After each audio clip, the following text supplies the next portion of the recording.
Hi everyone, and thank you so much for joining us bright and early this morning. My name is Prue Crook and I'm the Digital Marketing Manager here at Signet. It is my absolute pleasure to welcome you all to our first event of the new Unpack It webinar series by Signet. Through this webinar series, we will explore responsible business practices through continuous improvement approaches and explain how companies can create a lean and green future that provides simultaneous environmental and economic benefits. Now, we're going to get started with a quick poll to see where everyone is on their eco-friendly journeys. You'll see a poll pop up now, so please submit your answers. This gives our presenters a great idea of who's in the session today and what content will be the most relevant.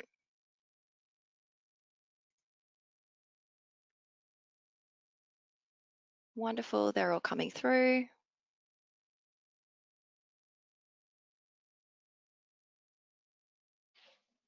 Perfect, okay, so it looks like about a third of our audience haven't really started yet. Another third are into it and on their way, and another third have got some good stuff going, so fantastic.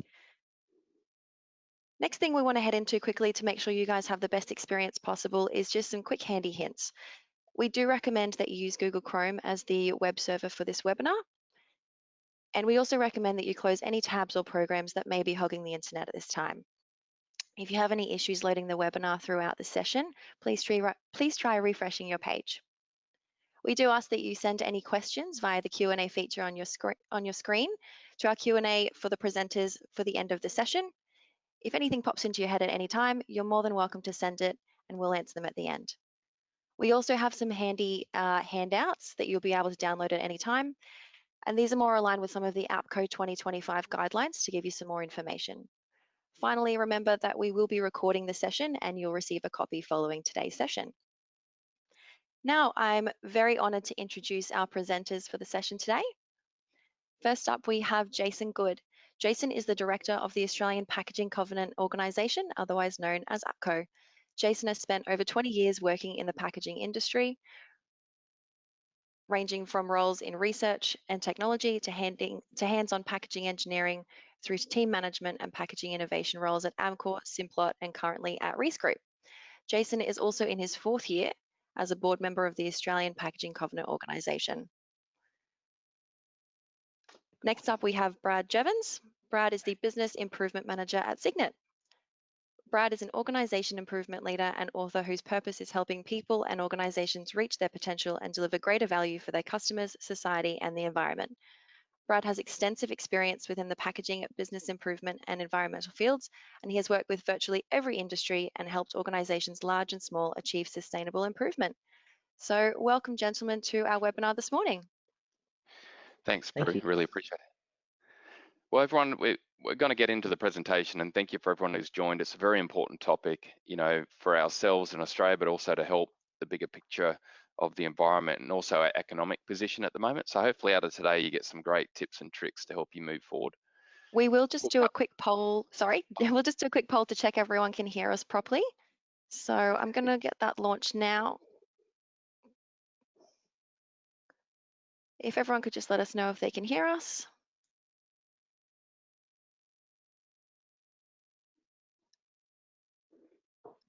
Wonderful. It looks like everyone can. Okay, perfect. Great, thanks, Prue. So everyone, what we're going to cover today is a number of topics. We're going to talk a bit on the circular economy because it's pivotal to what we're working on. We're also going to cover a bit on extended supply chain thinking, biodegradable, degradable, compostable, and recyclable. We're going to unpack these key different packaging options and talk about some resources.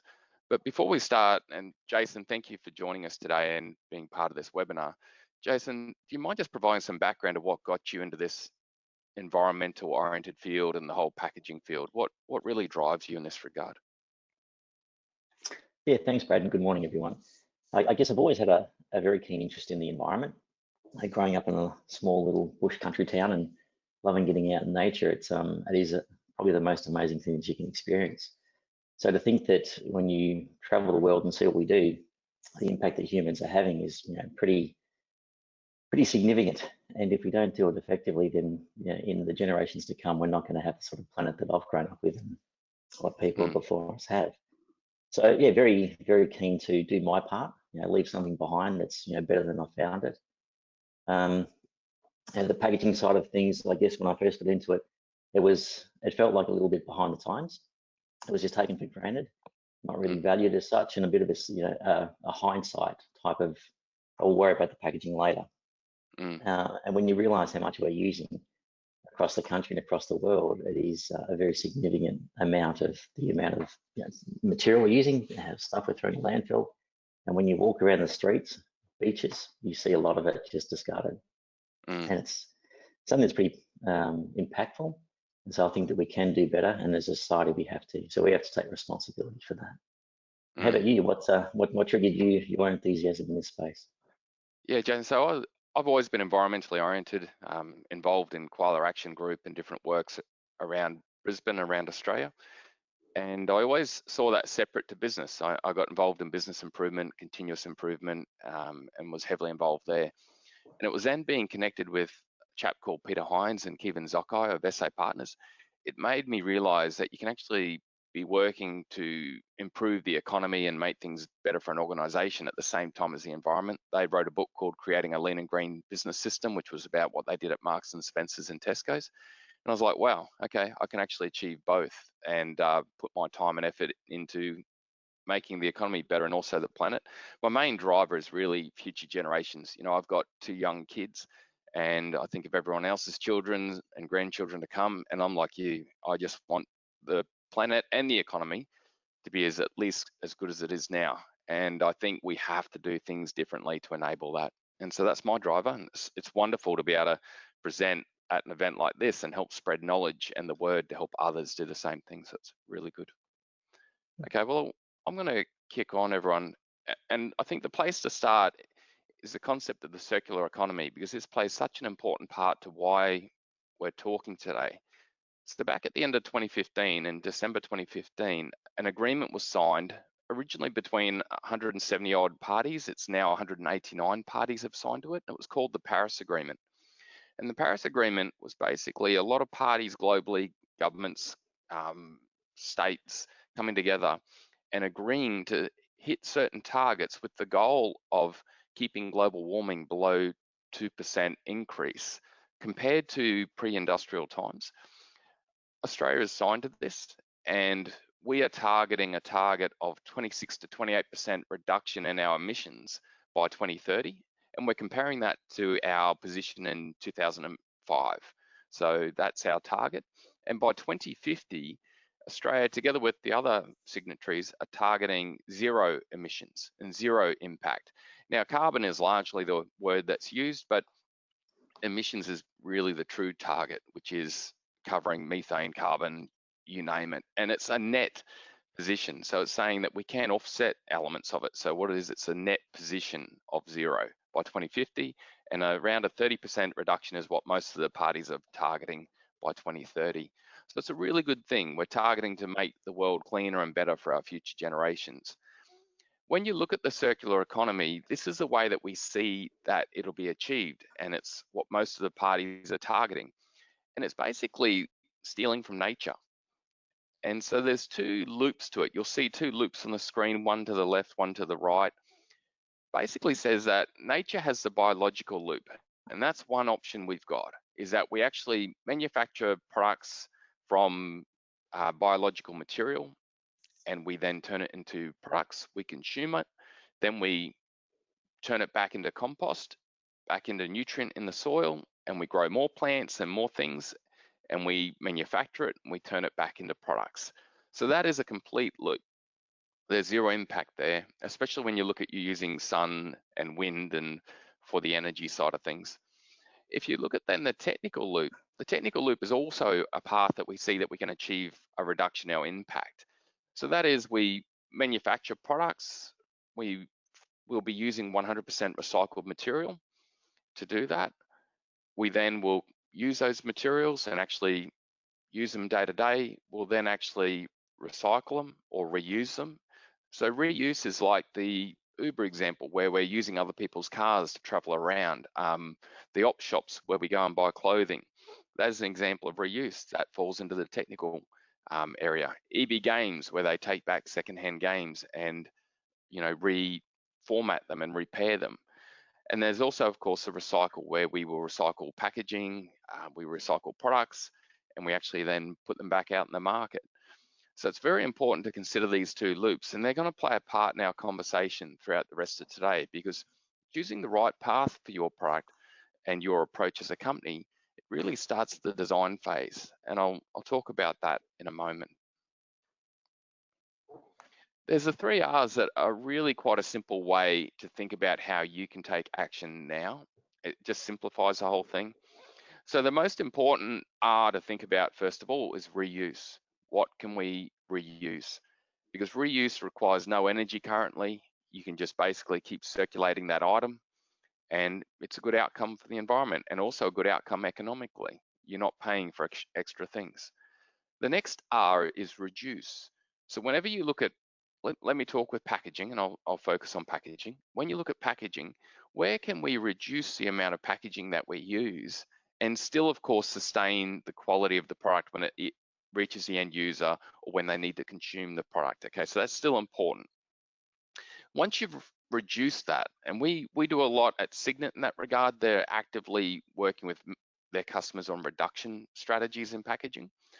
The next phase is then recycle. So you then go to, okay, this is the packaging that we've got left. This is the material we've got left in the market. How do we make sure that gets recycled? So that's the 3 R's: reuse, reduce, recycle. A really simple way to make progress and get moving forward. So Jason, question for you, mate. What goals and steps have been put in place within Australia when considering packaging circularity?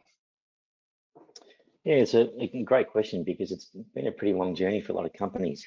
You know, with the covenant starting over 20 years ago now, initially targeting litter, of course, and trying to increase recycling rates as a direct response to a lot of feedback from consumers and others, you know, just general ministers, around the amount of waste that was being seen around the country, you know, litter on the streets, etc. Which worked really well. So we increased our recycling rates as a nation significantly, you know, sort of 30-odd% to 50 to 60-odd%, which was a great outcome. More recently, there's been a real ramp up in identifying what these targets really should be, though. You know, really engaging government at all levels, businesses, industry, recyclers, you know, the whole end to end. And you know, that's resulted in the APCO targets that are now well publicised and signed on by all the signatories around 100% reusable, recyclable, or compostable packaging. They're aiming for 70% of plastic packaging to be recycled, which is a huge step from where we are today. In the last 12 months, just increasing the average recycled content from an initial target of 30% to 50%. You know, again, a big jump, excuse me. And then phasing out these problematic and single-use plastics that really can create some issues for us. You know, I would say that all materials are recyclable. It's whether or not they are being recycled that's the big impact here. And it's what you were saying before, that we need to keep an eye on the economic side of things. You know, we can't throw the dollars out and make everything perfect, but what we can do is design to achieve the sort of outcomes that we need to achieve and remove materials from the supply chain that are problematic. So those APCO targets are something that all of industry now have a focus on, and it helps drive investment and ways of working. You know, materials being chosen within the product development process, for example. You know, start thinking about alternatives that do fit with these targets now. And you know, they'll evolve as technology evolves. I've got no doubt at all about that. But what we're seeing is that real push. The one around recycled content is a great one. That it's wonderful to recycle. If we don't have an end market for it, then where does it go?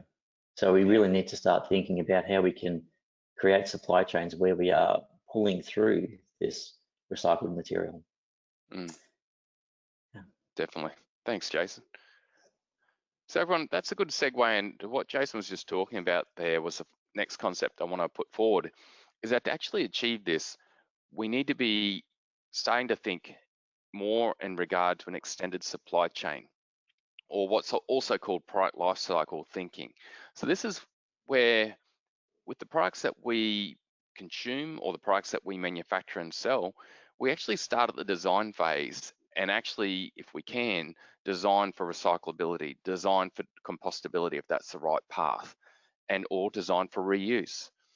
We need to think that way because it's actually that end result where the packaging ends up that actually counts. So if you look at this image on your screen, it's actually where at the end user that counts. It's what happens there and what can that end user do or not do that enables it to actually be recycled. That is the important game. So that's thinking about the broader supply chain or extended supply chain rather than just our little piece in the world. And we need to do this. Without doing this, we won't truly achieve the targets we're targeting. So that requires us in our end of the world, you know, our goods in, our primary, our secondary, our tertiary, the work we're doing there around packaging, to be thinking about what is right considering where our product ends up. And we can do that now with the products that we already make and produce. And we can start thinking about that and do some slight redesign or some reuse tactics or reduction tactics, move to the right material so that when it ends up at that end user, it is very easy for them to actually recycle it or to compost it, but it's also, they're well informed. You know, if you think yourself, you need to be able to see that packaging and you need to be able to quickly determine what you should do with this. And that's basically extended supply chain thinking. It's us as manufacturers and companies who are pushing these products out there or designing them. That's critical for us to actually think about that and get it right. So Jason, over to you again, mate. Why is it important that we start by thinking about the extended life cycle or total supply chain for items we sell, and especially in relation to the packaging involved?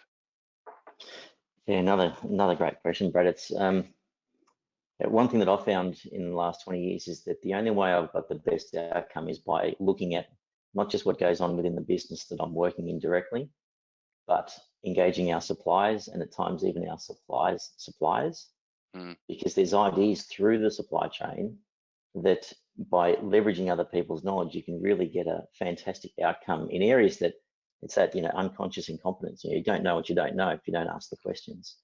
So, you know, what you're saying there around thinking beyond what you're currently capable of and involving in as many people as you can into some of those broader questions. You know, I've had some great examples of switching materials, even going to a higher cost material, but leading to a lower cost outcome because I've been able to reduce the amount of packaging used to protect the product efficiently, or in other cases, make the factory run more efficiently through a more consistent, efficient material.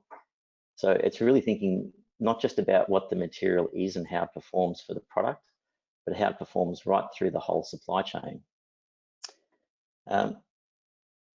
The aspect, you know, that you mentioned there around storage and transport, again, if we don't optimize the use of trucks, trains, ships, then we can create a great product, a great package. It works really well for the consumer, but we only get half as many into a truck or a container or to a pallet. Transport and storage of frozen products, you know, very expensive, you know, high energy use. So again, if we're not thinking about every aspect within the supply chain, then you can miss out on some big wins, or you can create outcomes that are very detrimental to the life cycle of the product itself, because it can become unprofitable and uncompetitive. So that, you know, end-to-end holistic view is very important. You know, there was another case where a supplier came to us with an idea. It was a game changer for the industry, which of course created challenges. You know, change is not always, you know, well accepted. You know, it's a challenge. But what it yielded in the end was a complete shift within a whole printing process in Australia, because it was just seen to be a more efficient, well, not seen, it was a more efficient process. We used less material and we received a better print result. And it would never have happened if I hadn't engaged the suppliers. In fact, it went one step further. It was 3 levels back. So, you know, really interesting outcome. And again, you know, it's that, you know, keeping an open mind to what is possible and challenging the norm that can make a real difference. Yeah, it's too true. So guys, let's move on to now, everyone, let's move on to now making sense of the options of packaging. So if you think about it, we've got biodegradable, degradable, compostable, recyclable. I'm going to hand over to you, Jason. Like, what is the difference, and how does this apply to what we've been talking about so far? Yeah. Now there's an easy question to answer in 2 minutes. um, it's a great question because you can even add to this the whole concept of fossil fuel-based plastics. If we just focus in on plastics here, and plant-based plastics, so bioplastics and conventional plastics. And within almost all of the fields here, we can have both bioplastics and conventional plastics that fit into one of those buckets, which can create a real confusion for people who work in packaging.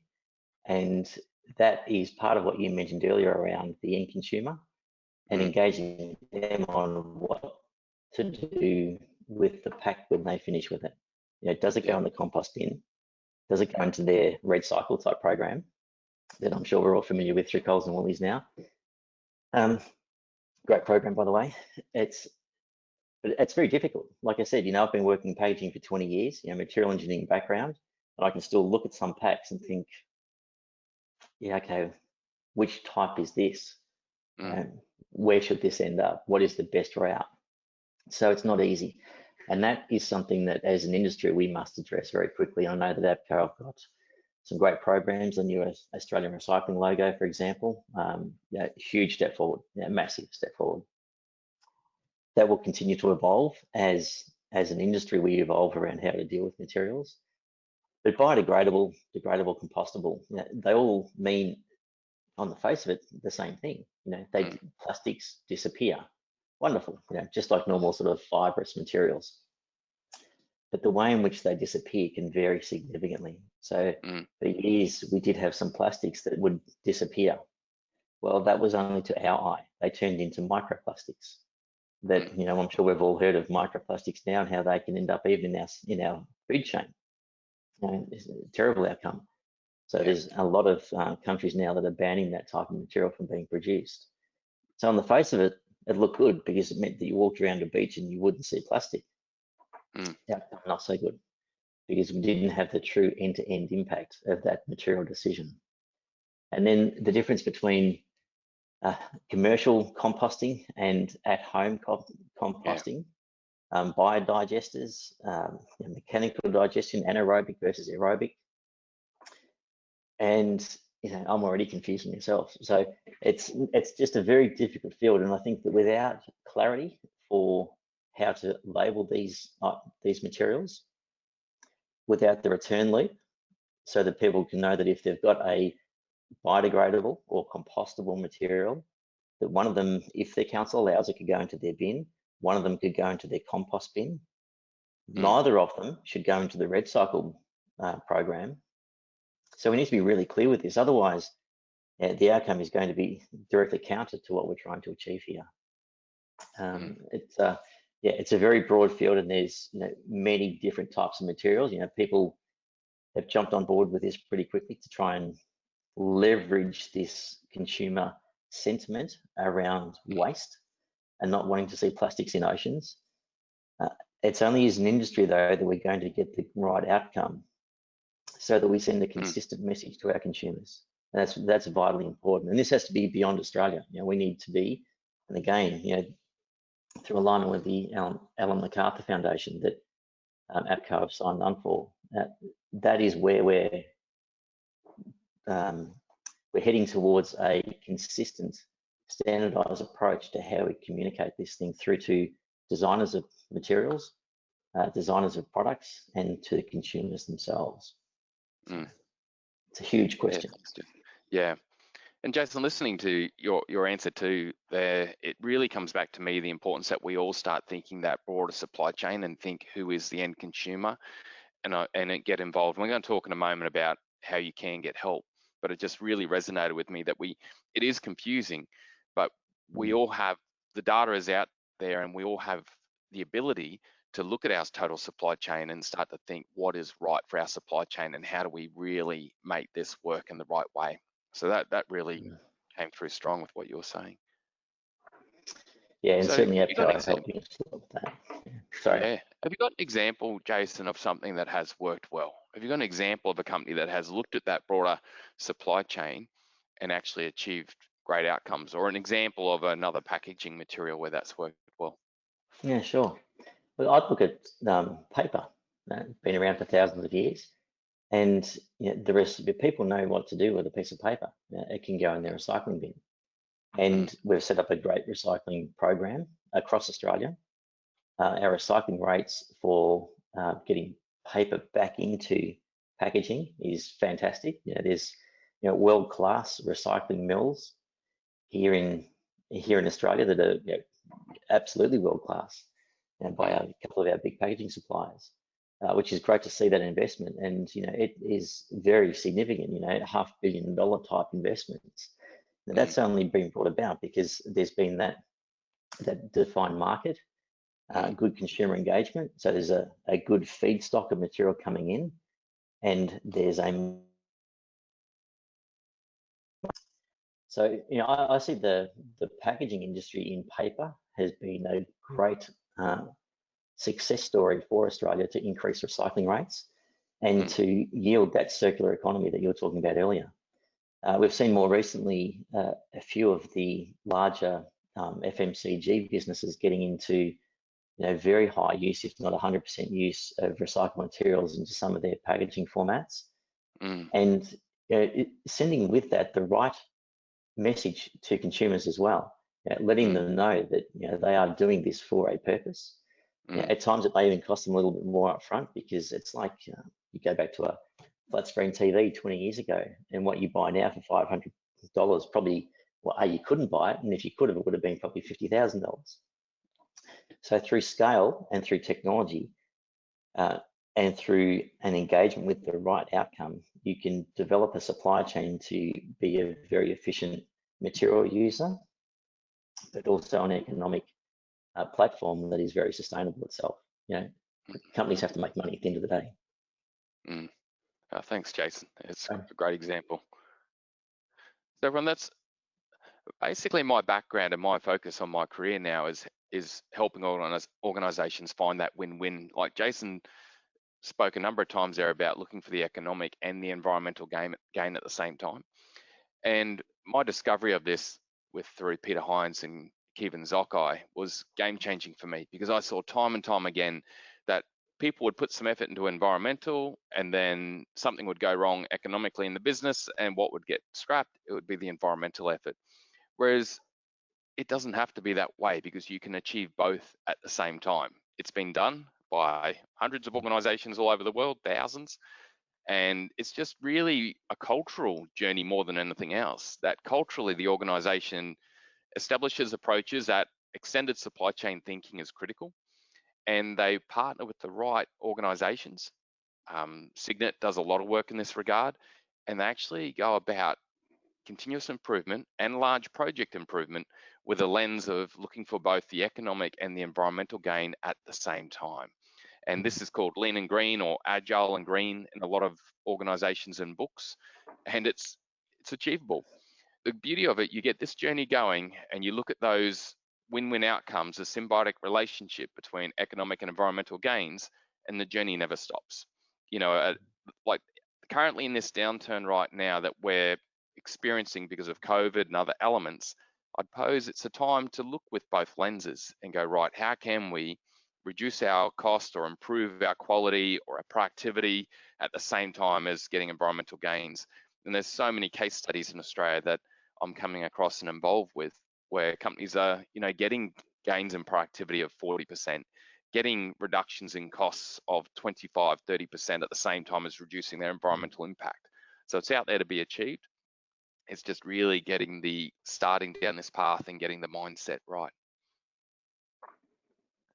So Jason, avenues for further help. So what avenues are there out there for listeners to gain further knowledge and help from APCO and other organizations? What are you aware of? Yeah, well, there's probably never been a better time to seek help in this space, because there is just so much discussion around it. The Packaging Covenant organization has some great seminars, webinars available. They've got a lot of literature now available to help people understand where Australia is at, design guides, the sustainable packaging guidelines. It is a significant document. There's a lot to it. but there's a lot to this whole topic. So if you try and cut corners here, then you'll end up, as I said, missing opportunities or making a decision that is actually counter to what you're trying to achieve. So certainly engaging with APCO is going to yield a lot of resources there. The packaging companies, as you mentioned about Signet, packaging companies here have spent a lot of time and resource to understand their impact as well. So certainly engaging with your suppliers is a key part of achieving success. If you're having product made for you, I think, I look at the last couple of companies I've worked for. Whilst we're focusing on the outcomes for our economy here in Australia and our consumers, by engaging suppliers overseas, you're actually helping to spread the word more broadly around the importance of this. And for manufacturers who may not have heard of this before, or may have had one other customer ask them questions, the more pressure that you can apply, and it's not even pressure as much as an opportunity, as you said. What I found is that almost every time I've looked into an opportunity to reduce cost, it's come at a benefit for the supplier as well as the customer. It really is a win-win. And the environment happens to win out of that at the same time. So, I've yet to do a project that hasn't been the outcome. And so it's actually opening their eyes that there's some really big opportunities here. So engaging with your suppliers, and packaging suppliers and actual material suppliers, asking them to ask the question of their suppliers. Your local council will have programs. So even just understanding, how come I've got 3 bins and my neighbour's got 4? Neighbouring council, for example. And what impact does that have on decisions? What are the ways forward that the Australian economy is taking? The Australian governments, where are they looking? So looking more broadly around what's being publicised by government. Yeah, and I think everyone is within and all more our now than control. there ever has been. But it really is that. Sorry, that's it. That's it. It's that end to end. Don't look within your 4 walls. Look beyond that, and see the impact that you can have through collaboration. Is, for me, that's the key word in all of this. Is collaborate with as many people as you can to get the right outcome. Yeah, it's not going to be achieved within 4 walls, is it? No. And one last one, actually, and a very important one, is the Australian Institute of Packaging. They continually run some fantastic programs to help in this space. So anyone who wants to engage with them, they're a great team, and some very, very knowledgeable people in that organisation. Yeah, thanks, Jason. So everyone, this is the details for APCO and the Australian Packaging Covenant. So Jason, I think I understand there's been some great resources come out from this, even in the last week or 2 that you've been sharing with me, and we've been looking at amazing knowledge and information. And also the Australian government's been releasing a number of things recently also, haven't they? Yeah, well, there was some great news just in the last couple of days around their investment of $190 million into improving recycling for the nation. That's a huge win for everyone. We've seen already some big organisations announcing very significant investment in this space as well, in the $500 million type numbers. So this is gaining traction very quickly, because I think the average consumer, and I would challenge you that if you spoke to someone about packaging and asked them what they think of packaging, almost everyone has an opinion that, oh, well, this could be better, or, I had that pack the other day and it was hard to open, and I didn't know what to do with it at the end. Everyone has an opinion about packaging because it touches everyone's lives. That's for sure. Yeah, thanks, Jason. So when that's the end of our main presentation, Pearl, I'll hand over to you.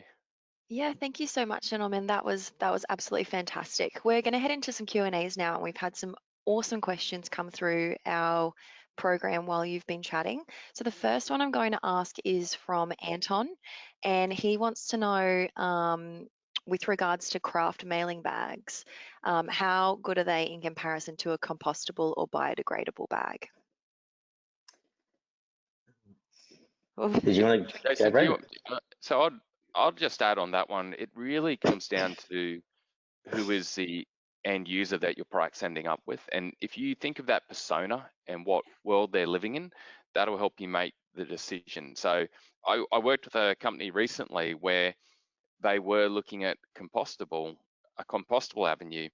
And when I said to them, well, who's your end user? Who's your typical customer? They said to me, oh, it's a 25-year-old female living in a unit in the city.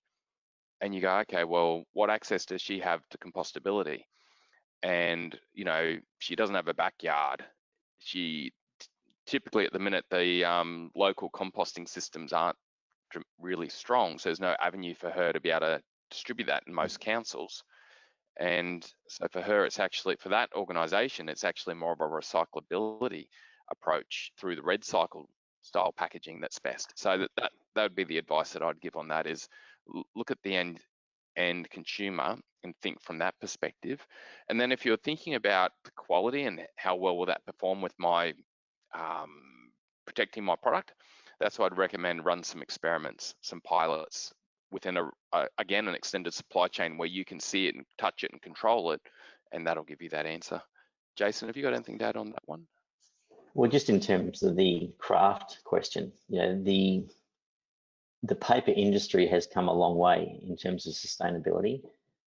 So the first thing you start with is ensuring that if you are making a choice of a paper, that you choose a paper that it is from a sustainable source, and you know they're well-known ones now. So you can choose that quite easily. Ask your supplier, is the paper sustainable?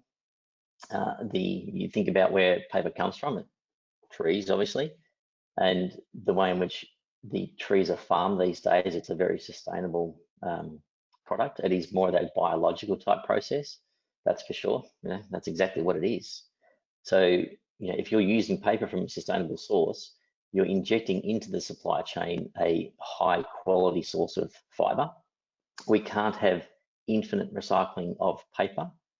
You know, it does gradually break down the chain length. So we do need to introduce new fiber. So virgin fiber has to be coming into the system. So it's not that all virgin fiber is bad. It is it's necessary. It's something we can't avoid. So it's really looking at that holistic approach, and you know, your point there, Brad, around where it's going and the options for it to be disposed of at the end is certainly key. Perfect. Thanks, guys. Next question we have is coming from Molly. What requirements does an item of packaging need to meet to be classified as compostable? Industrial compostable or home compostable? You know, this is where it starts getting confusing again. So there are standards for both, Australian standards. So you can have the material tested to ensure that it does meet that standard. Interestingly, you'd think that paper is, you know, just normal paper is compostable. You know, it breaks down, we all see that. However, if during the manufacturing of it, you've introduced a coating or an ink that doesn't meet the requirement, then even paper itself, or that package ends up not being compostable. So it is a tough question because of the differences and of the tests required to ensure that even the base material, so you could get a compostable material that in principle is compostable. However, if you then put it through a secondary process and don't think that that's having an impact and don't test for that, then that can lead to an outcome that doesn't meet your requirement, and you may claim compostability when in case if you put then the complete product through the test, it wouldn't pass. So it really is, if you are going to make claims, I would highly recommend that you make no claims without having done the test yourself to ensure that you're not going to get caught out. You know, the whole greenwashing is a real thing these days. And I just reinforce what Jason mentioned about the whole understanding compostable capability, you know, industrial versus home. You know, it's a lot of products say we're compostable, but they're going to, again, maybe they're going to people who do have a compost bin, but can it actually be composted in their compost bin? And I've experienced this directly. I live on acreage, I've got a compost system, but so many of the things that claim to be compostable, you know, it's more of an industrial composting system. And that's what you've got to be careful of. Again, think of the end user. Perfect. Thanks, guys. Another one we've got coming through. Oh, you kind of just answered it. Someone wanted to know the difference between home and industrial composting. But Jason, one just for you directly. This one is from James. What does your current sustainable packaging offering consist of within your supply chain? I'm not sure if the question is related to the company I'm working for or if it's the Australian supply chain. It's because it's obviously quite a different answer. I mean, you're happy to interpret that as you please. Okay. I might just get you to repeat that. Sorry, Prue. Yeah, sure, absolutely. What does your current sustainable packaging offering consist of within your supply chain? Okay. Well, I think that the sustainable aspect of packaging at the moment is really coming back to the design principles for me, is understanding what the material is, how it is currently being recycled, and then how you can design the product to ensure that you maximize the recyclability of that product itself. So the sustainable packaging guidelines, I think, are the best way to approach sustainable packaging. It's based off the 3 R's that Brad mentioned previously. It is providing you a lens that gives you a broader look than just your business. It's ensuring that you engage beyond your business, you engage within the business, to look at all possibilities as well, as much as practical. You can't always look at everything, but as much as practical to design a product that meets the principles that you're trying to achieve.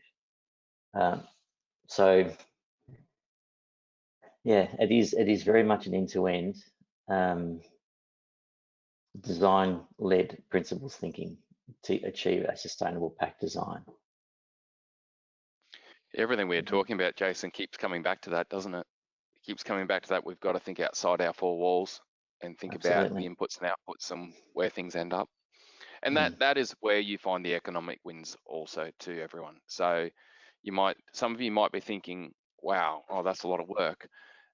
The gains for your business that are there in really understanding your end consumer and your customers and your suppliers, and thinking about even running a simple mapping process where you do like a extended value stream mapping process and looking for those real environmental economic wins.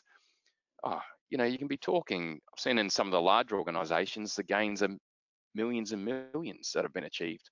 But an example a few years ago where all we did was change a box dimension. We kept the cube the same, so the amount of space within the box stayed the same. We just changed the length, width, and height. And what we did by doing that was optimize the use of the pellet. So we'd optimize the length and width of the pellet. We weren't filling the pellet. We weren't filling a container. So by just shifting the box dimensions, we made the box more efficient. So to get the same cube, we used less cardboard. Because we made the box shorter, we could make the bag shorter. So we used less plastic. We filled the pellet well, we filled the container well. So we used less trucks. We used less pellet spaces in the freezers. So it was literally a few millimeters difference in a box dimension led to massive difference in the cost of supply of that product. And what it means is sometimes because it can take time to actually get those sort of projects through when it's an end-to-end and impacts, in that case, it was many, many products. But what it does, it gives you an opportunity to mitigate other costs because labor keeps going up, energy keeps going up. So finding ways of offsetting that through design principles, designing a better product is it can be a fantastic outcome for the business to help keep your costs in check. And again, like I said, we saved tons and tons and tons of fiber and plastic by doing that. Yeah, and I'd say, Jason, from my side of business excellence and improvement, that's the organizations that can truly place themselves in their end consumers' shoes and really innovate rapidly for them, that are achieving the best right now using agile or lean or whatever techniques they're using. But then it's also the organizations that can look at the supply chain as a whole, and many of them are disrupting it. You look at some of the new technologies that have come out, new ways of doing business, new ways of engaging consumers. They've completely revolutionized the supply chain. And the only way they've done that is by thinking broader than their own 4 walls. And there's just so many cases of it. Yeah. Well, isn't this morning a fantastic example? So if we go back 5 years, something like this, we may have done a breakfast webinar, or not even a breakfast seminar, and we may have had 50 people drive kilometres to get there. You may have flown interstate to get there, and the resources associated with that. Here we are. Most of us, I'm guessing, are sitting at home. We haven't climbed in the car, and I would argue that, in principle, we may not achieve everything that we would have through a face-to-face type seminar. What's the cost of it, though? So just thinking differently can, and situations can change rapidly, and be ready for it through having an open mind. Too true. Fantastic. Well, thank you so much, gentlemen. That actually brings us to the end of our question time, but we did have a number of questions come through towards the end, so we're going to answer them directly at the conclusion of the webinar series. So thank you everyone so much for participating and sending through some fabulous questions for our presenters today. Again, thank you so much for joining us all. You will receive a recording of the webinar afterwards, as well as some extra materials that will help you on your eco-friendly journey. While you're still on the webinar too, please remember there are 2 handouts available for you to download, and that's some more information with regards to the APCO 2025 national targets and what APCO are doing to help Australia in our journey towards being an eco-friendly nation. So thank you once again to Brad and Jason. It's been absolutely fantastic having you on board. And for all of our attendees, you will see a short survey at the end just to let us know where you're at in your eco-friendly journey and how the webinar was for you this morning. So thank you so much, gentlemen, and I hope everyone enjoys their day. Thanks, everyone. Thank Thanks, you. Jason. Thanks, Prue. Thanks, Prue, and thanks for the invite, Brad. Really appreciate it. Yeah, same. Thanks.